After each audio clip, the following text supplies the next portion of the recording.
Voilà, mesdames et messieurs, bonsoir, bienvenue dans cette grande édition. Je suis ravi de vous y retrouver. On débute cette édition avec ces communiqués de la Caisse nationale de la sécurité sociale. Le directeur général de la Caisse nationale de la sécurité sociale informe les pensionnés et les rentiers que, dans le cadre de l'amélioration continue de la qualité des prestations fournies par ces services, les paiements des pensions et rentes se feront dorénavant à travers les guichets de paiement de la société Niger, transfert d'argent NITA et les banques choisies par les bénéficiaires. Ainsi, les critères retenus pour les paiements se présentent comme suit. Les pensionnés ayant une pension ou rente trimestrielle de moins de 150 000 francs seront payés par les guichets NITA, quels que soient les lieux de résidence. Les pensionnés résidant dans les chefs-lieux du département, excepté Kony et Arlit, et dans les villages seront payés à travers les guichets NITA, quel que soit le montant de leur pension. Les pensionnés résidant dans les chefs-lieux des régions ainsi que dans les chefs-lieux du département d'Arlit et de Kony ayant une pension ou une rente trimestrielle supérieure ou égale à 150 000 francs seront payés par virement bancaire aux banques de leur choix. Les opérations de paiement du deuxième trimestre débuteront sur l'ensemble du territoire ce 11 juin 2024 dans tous les guichets NITA et les banques. Par ailleurs, le directeur général de la Caisse nationale de sécurité sociale invite les pensionnés et rentiers concernés par le paiement via NITA à se présenter à leur convenance au guichet NITA le plus proche de leur domicile. Fait à Niamey le 4 juin 2024. Signé le directeur général, le secrétaire général Alou Arzika Mohamed par ordre. Cela dit, le torchon continue de brûler entre notre pays, le Niger et le Bénin depuis l'arrestation de 5 Nigériens au Bénin, parmi lesquels la directrice générale adjointe de WAPCO au Niger. Hier soir, les autorités nationales, sur les antennes nationales, ont sorti un communiqué relatif à ce sujet. Voyons avec Haïdra le résumé de ce communiqué.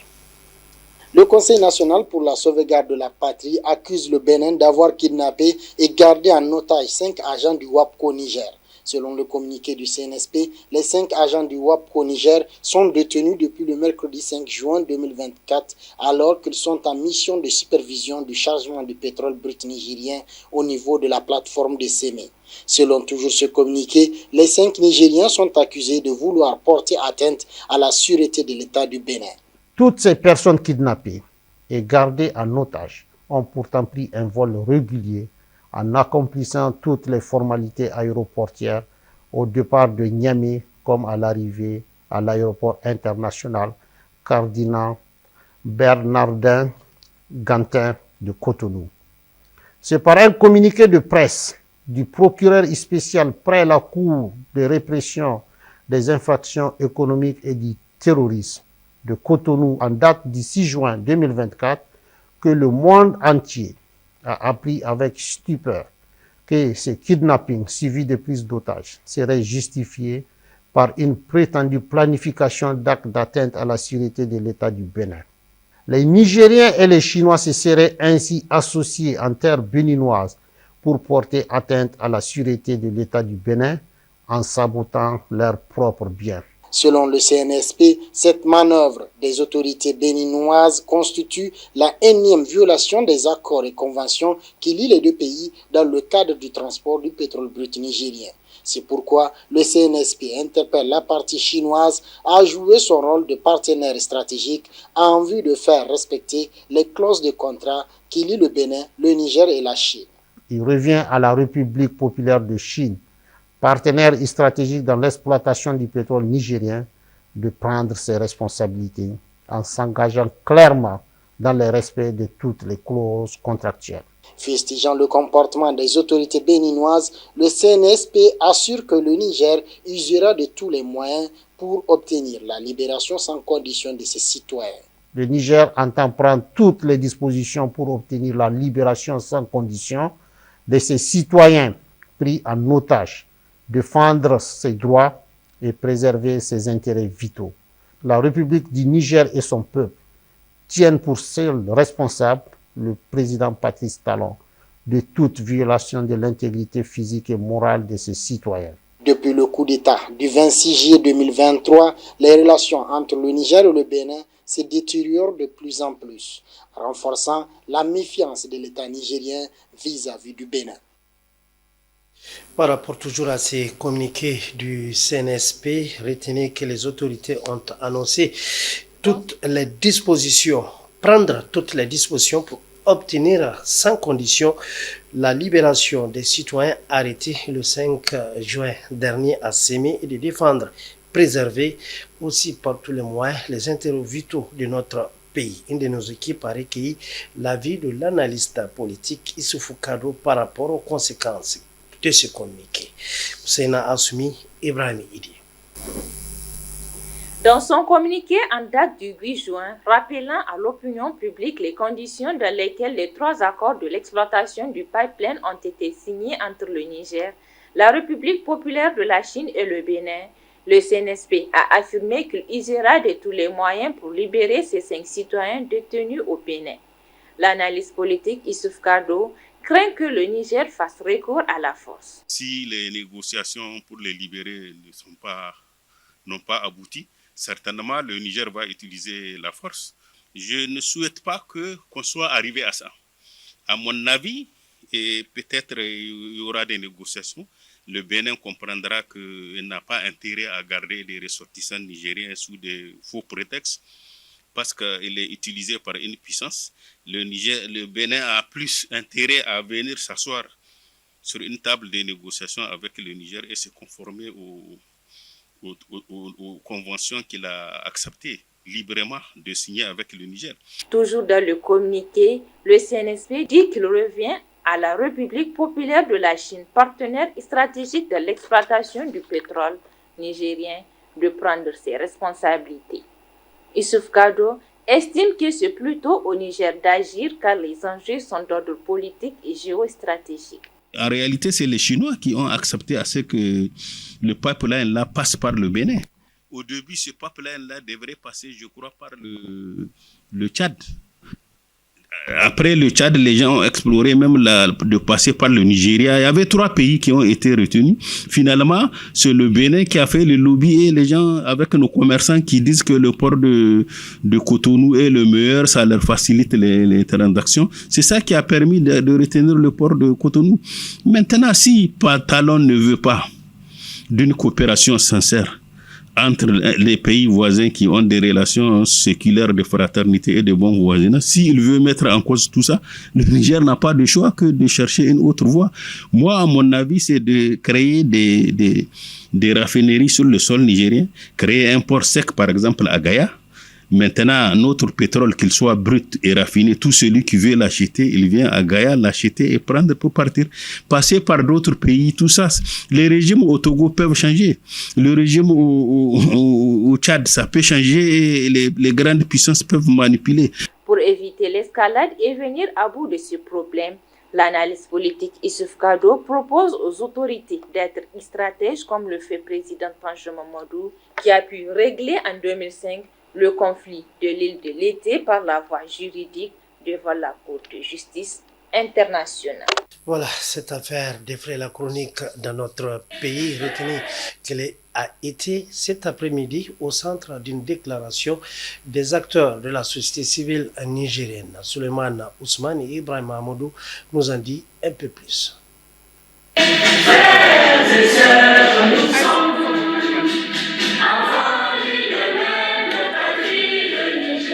Pour la défense de la patrie et la souveraineté du pays, certaines organisations de la société civile et syndicale décident de se mettre ensemble.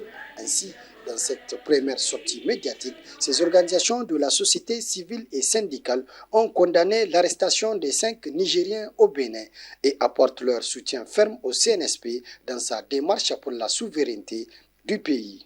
Condamnons avec fermeté l'enlèvement et la séquestration de nos compatriotes nigériens, membres de WAPCO Niger, en mission de contrôle des quantités de pétrole brut chargées au port de Sémé-Kogi, conformément à l'article 29.6 du contrat. Leur exprimons notre solidarité et exigeons leur libération immédiate et sans condition. Soutenons avec force et abnégation la position non négociable des autorités nigériennes de mettre en avant, au-dessus de toute autre considération, la sécurité et la souveraineté de notre pays, y compris la décision de maintenir fermée la frontière avec le Bénin jusqu'à la levée de toute menace sécuritaire en provenance de ce pays. Les signataires de la présente déclaration saluent et félicitent le CNSP dans la gestion de la crise avec le Bénin. Saluons la lucidité et la sérénité du CNSP à ne pas répondre aux provocations déconvenues d'un président perdu par l'absence de toute solution, même irrationnelle, à la folie et magie de l'épineuse équation du troisième et interminable mandat qui se pose à tous les dirigeants valets locaux de l'impérialisme. Saluons la hauteur de vue des organisations de la société civile, acteurs politiques, anciens dirigeants et de tout le peuple béninois dans son ensemble qui ont bien compris le jeu trouble et dangereux du futur ex-président Patrice Talon et exhortons nos deux peuples à maintenir et renforcer les liens de fraternité qui ont toujours prévalu entre eux. Par la présente déclaration, ces structures de la société civile et syndicale décident de lancer une campagne dénommée Seul le Niger compte et la mise en place dans tous les quartiers et localités du pays des brigades de veille et de riposte, suivie d'une manifestation de soutien au CNSP dans toutes les localités du pays le vendredi 21 juin 2024 à partir de 15 h. Voilà une autre page non moins reluisante. Après Tillabéri, c'est au tour d'Ayoru de voir ces populations sortir pour manifester leur colère face aux attaques terroristes. Après une marche, les représentants de la société civile ont remis au préfet de la localité leur doléance. Ils ont demandé notamment la formation des jeunes pour défendre leur contrée. Balima Bourema pour notre précision. Face à la recrudescence des attaques terroristes dans le département d'Ayoru, la population est sortie ce samedi 8 juin 2024 pour manifester sa colère. Elle a battu le pavé pour rencontrer le préfet et lui faire part de ses doléances. En effet, en moins de 2 semaines, plusieurs attaques se sont déroulées dans les villages proches du chef-lieu du département. Ces attaques ont fait plusieurs morts dans les rangs des villageois.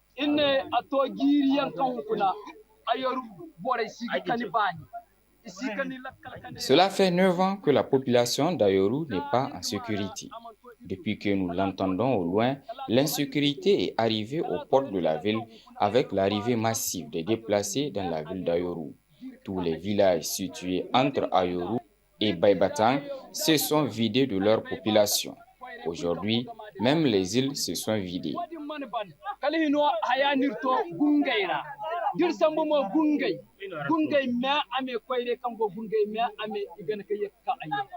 En les recevant, le préfet du département a promis de transmettre leurs doléances à qui de droit. Les organisateurs de la manifestation ont demandé entre autres un renforcement des capacités des forces de défense et de sécurité du département.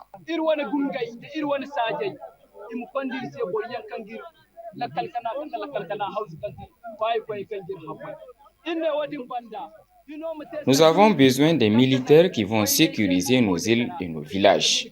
Nous avons aussi demandé aux autorités de former nos jeunes pour qu'ils puissent défendre leur village.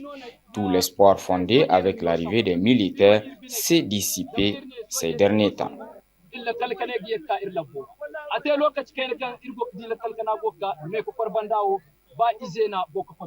Après une accalmie constatée avec l'arrivée au pouvoir du Conseil national pour la sauvegarde de la patrie CNSP, les attaques terroristes ont repris de plus belle. Selon le comité Tillabéri pour la paix et la sécurité, plus de 200 personnes civiles et militaires ont été tuées dans la région de Tillabéri ces dernières semaines par des groupes armés non étatiques. Voilà un volet reportage pour clore cette édition à l'approche de la fête de Tabaski. Une de nos équipes est allée enquêter sur le marché, voir quel est le niveau des prix pratiqués sur ces marchés. Reina Moussa et Mohamedou Diori. À une semaine de la célébration de la fête de la Tabaski, les marchés de bétail sont approvisionnés, les prix sont accessibles selon les vendeurs rencontrés. Les prix des moutons sur le marché sont à la portée de toutes les bourses. Ils se négocient de 40 voire 80 000 et de 80 000 à 130 000 selon l'embonpoint de l'animal. Aussi, les prix varient d'un vendeur à un autre. Depuis plus d'une semaine, je n'ai rien vendu, a déclaré Abdoulaye à l'instar des autres vendeurs qui met en avant la situation du pays et le manque d'argent. Wallahi, les moutons sont disponibles, juste que les clients viennent en compte-gouttes. Je peux faire 3 jours avant d'avoir au moins un client. Tu peux avoir de 50 000 francs, 60 000 francs, voire plus.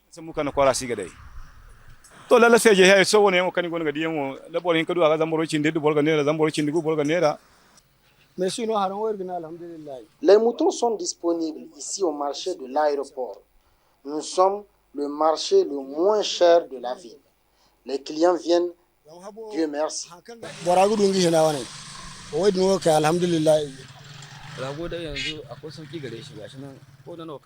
Comme vous le voyez, tout est là. Chacun aura pour sa bourse.